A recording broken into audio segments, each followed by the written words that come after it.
এই গল্প সেই আগুনের, যা একজন স্ত্রী তার নিজের স্বামীর জন্য জ্বালিয়েছিল। কোরআনে বর্ণিত একমাত্র নারী যার ব্যাপারে বলা হয়েছে সে জাহান্নামে প্রবেশ করবে।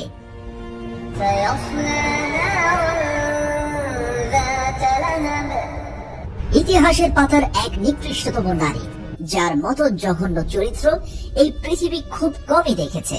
আজ শুনবেন সেই অভিশপ্ত নারীর অবিশ্বাস্য জীবন কাহিনী, যাকে দেখলে সম্ভবত শয়তানও স্তম্ভিত হয়ে যেত। আজকের যুগে ইসলামের শত্রুদের চিনতে হলে আপনাকে আগে উম্মে জামিলের চরিত্র বুঝতে হবে। যে রাখুন, পৃথিবীর বুকে থাকা সকল ইসলাম বিদ্বেষীরা আজও এই নারীর কৌশলী ব্যবহার করে। ইতিহাসে সর্বপ্রথম এই নারী শিখিয়েছিল কিভাবে প্রোপাগান্ডা ছড়িয়ে ইসলামের ক্ষতি করতে হয়। চলুন ইতিহাসের সেই লোমহর্ষক মুহূর্তে ফিরে যায়। আর একটা কথা, আমাদের চ্যানেলটি সাবস্ক্রাইব করতে ভুলবেন না, কারণ এমন আরো গভীর ও অজানা সব ঘটনা আপনার জন্য অপেক্ষা করছে। আপনি যদি প্রস্তুত থাকেন তাহলে চলুন শুরু করা যাক। উম্মে জামিল নামটির অর্থই বলে দেয় তিনি কেমন ছিলেন। আরবিতে উম্ম শব্দের অর্থ মা, আর জামিল মানে সৌন্দর্য, অর্থাৎ উম্মে জামিল মানে সৌন্দর্যের জননী। সত্যি কুরাইশ বংশে জন্ম নেওয়া এই নারী ছিলেন অপরূপ সুন্দরী, আর তার এই রূপ ও আভিজাত্যের কারণেই খুব অল্প বয়সে তার বিয়ে হয় মক্কার সবচেয়ে প্রভাবশালী পরিবারে। পাত্র আর কেউই নয়, কুরাইশ সর্দার আব্দুল মুত্তালিবের ছেলে আবুল আহাব। বিয়ের পরপরই উম্মে জামিলের হাতে চলে আসে এক অকল্পনীয় ক্ষমতা। একদিকে শ্বশুরের বিশাল রাজনৈতিক দাপট, আর অন্যদিকে স্বামী আবুল আহাবের ব্যবসার কাঁড়ি কাঁড়ি টাকা। ততদিনে আবুল আহাব ব্যবসার মাধ্যমে মক্কার অন্যতম ধনাঢ্য ব্যক্তি। অর্থ আর ক্ষমতার এই ভয়ঙ্কর মিশ্রণ উম্মে জামিলকে বানিয়ে দেয় মক্কার সবচেয়ে প্রভাবশালী এবং অহংকারী এক নারী। কিন্তু তার সবচেয়ে ভয়ঙ্কর অস্ত্র ছিল তার ধারালো জিভ। স্বামীর অঢেল সম্পদের উপর নির্ভর করে হাত পা গুটিয়ে বসে থাকার মানুষ তিনি ছিলেন না। তার আসল কাজই ছিল মক্কার নারীদের মগজ ধোলাই করা, কুৎসা রটানো এবং অপছন্দের মানুষের সম্মান ধুলোয় মিশিয়ে দেওয়া।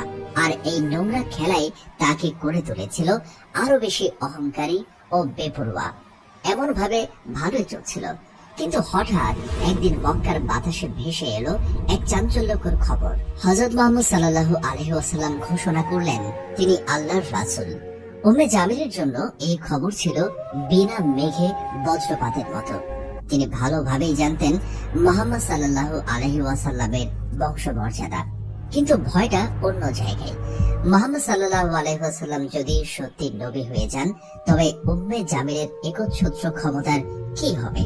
তার কাছে সত্য মিথ্যা বড় কথা ছিল না, বড় ছিল তার ক্ষমতা আর কন্ট্রোল। তিনি বুঝেছিলেন মক্কায় যদি ইসলাম মাথা চাড়া দেয়, তবে কুরাইশদের পুরনো নিয়ম ভেঙে পড়বে, আর তাসের ঘরের মতো ভেঙে পড়বে তার এতদিনের সাজানো অহংকারের পৃথিবী। আর এভাবেই ইসলামের বিরুদ্ধে যুদ্ধ ঘোষণাকারী প্রথম নারীদের তালিকায় তার নাম সবার উপরে উঠে এলো। স্বামী আবুল আহাব আগে নবীর বিরুদ্ধে দাঁড়িয়েছিলেন, কিন্তু উম্মে জামিল এই বিদ্বেষকে নিয়ে গেলেন এক চরম পর্যায়ে। তিনি শুধু ইসলামের বিরোধিতাই করলেন না, বরং একে সমূলে উপড়ে ফেলার জন্য পণ করলেন। তার একমাত্র লক্ষ্য ছিল নবীর অপমান করা আর মুমিনদের মনে আতঙ্কের সৃষ্টি করা। মক্কার অলি গলি থেকে রাজপথ, মানুষের ঘরের আঙ্গিনা থেকে কাবার পবিত্র চত্বর, সর্বত্র ছড়িয়ে পড়ল তার বিদ্বেষের বিষ বাষ্প। তিনি আর সাধারণ কোন শত্রু রইলেন না, তিনি পরিণত হলেন অশান্তি আর ফিতনার এক মূর্ত প্রতীকে। মক্কার নারীদের উপর উম্মে জামিলের ছিল একচ্ছত্র প্রভাব। তার মুখ থেকে বের হওয়া একটি শব্দ দাবানলের মতো সারা শহরে ছড়িয়ে পড়ত, আর এই ভয়ানক ক্ষমতাকেই তিনি ব্যবহার করলেন ইসলামের বিরুদ্ধে। শুরু করলেন মিথ্যা আর বানোয়াট গল্পের ঝড়। তিনি মানুষের কানে কানে বিষ ঢেলে দিতেন। মুহাম্মদ তো পাগল। কখনো আতঙ্ক ছড়িয়ে বলতেন সাবধান, সে এক জাদুকর। আবার দাবি করতেন এসবের উদ্দেশ্য শুধু মানুষকে বিভ্রান্ত করা ছিল না, তার আসল টার্গেট ছিল নবীর সম্মান ধুলোয় মিশিয়ে দেওয়া এবং মানুষকে তার কাছ থেকে দূরে সরিয়ে নেওয়া। এই জন্য তিনি নোংরামির চূড়ান্ত সীমানায় নামতেও দ্বিধা করেননি। একদিন ভরা বাজারে লোক জড়ো করে তিনি চিৎকার করে বললেন, এ মুহাম্মদ এমনকি নিজের পরিবারেরও ক্ষতি করছে। অথচ বাস্তবতা ছিল সম্পূর্ণ উল্টো। নবী ছিলেন মক্কার বুকে সবচেয়ে সত্যবাদী এবং বিশ্বাসী মানুষ, আল আমিন। তবুও উম্মে জামিল মিথ্যার পাহাড় গড়ে সেই পবিত্র সুনাম ধ্বংস করার উন্মাদ চেষ্টায় মেতে রইলেন। উম্মে জামিলের সবচেয়ে বড় চক্ষুশূল ছিলেন হযরত খাদিজা রাদিয়াল্লাহু তাআলা আনহু। কারণ মক্কার অন্যতম সম্ভ্রান্ত এই নারী ছিলেন নবী সাল্লাল্লাহু আলাইহি ওয়াসাল্লামের সবচেয়ে বড় শক্তি ও সমর্থক। আর ঠিক এই কারণেই উম্মে জামিল তার প্রতি অনুভব করতেন এক তীব্র ও দহনকারী ঈর্ষা। তিনি খাদিজাকে নিয়ে উপহাস করতেন, মক্কার নারীদের উস্কে দিতেন এবং তাকে সমাজ থেকে বিচ্ছিন্ন করে ফেলার গভীর ষড়যন্ত্র করতেন। কিন্তু উম্মে জামিল যতই আস্ফালন করুন না কেন, হযরত খাদিজার পাহাড় সম ধৈর্য আর মর্যাদাপূর্ণ ব্যক্তিত্বের কাছে তিনি বারবার হার মানতে বাধ্য হতেন। পরাজয়ের এই ক্ষোভে অন্ধ হয়ে উম্মে জামিল শুরু করলেন ব্ল্যাকমেইলিং। যেসব নারী খাদিজা রাদিয়াল্লাহু তাআলা আনহুর সাথে দেখা করতে যেতেন, তিনি তাদের হুমকি দিয়ে বলতেন, খবরদার, তোমরা যদি তার সাথে মেলামেশা করো তবে তোমাদেরও সমাজচ্যুত করা হবে। কিন্তু হযরত খাদিজা রাদিয়াল্লাহু তাআলা আনহু এসব হুমকি ও মিথ্যার ঝড়ের মুখেও ছিলেন শান্ত ও অবিচল। কারণ তার হৃদয়ে নবী সাল্লাল্লাহু আলাইহি ওয়াসাল্লামের জন্য যে ভালোবাসার স্থান ছিল তা উম্মে জামিলের এই তুচ্ছ ক্ষোভের চেয়ে অনেক অনেক উঁচুতে।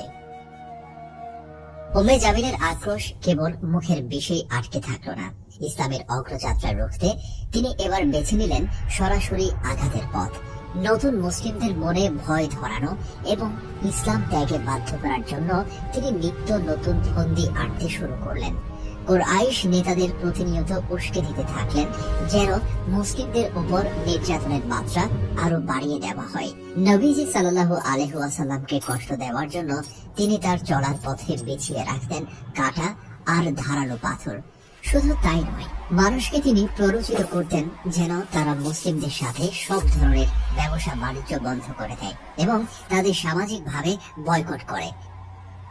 একদিন সাফা পাহাড়ের চূড়ায় দাঁড়িয়ে নবীজি সাল্লাল্লাহু আলাইহি ওয়াসাল্লাম মক্কাবাসীকে উচ্চ স্বরে এক ঐতিহাসিক ডাক দিলেন, ইয়া সাবাহা, ইয়া সাবাহা।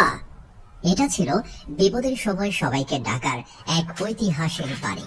সবাই যখন ছুটে এলো, তিনি প্রশ্ন করলেন, হে কুরাইশগণ, আমি যদি বলি এই পাহাড়ের পেছনে এক বিশাল শত্রু সেনা তোমাদের আক্রমণ করতে উৎ পেতে আছে, তোমরা কি আমাকে বিশ্বাস করবে?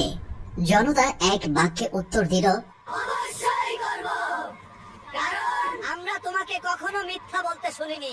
তুমি তো আমিন। তখন নবী সাল্লাল্লাহু আলাইহি ওয়াসাল্লাম গম্ভীর কণ্ঠে বললেন, তাহলে শোনো, আমি তোমাদের আসন্ন এক কঠিন আযাব সম্পর্কে সতর্ক করছি।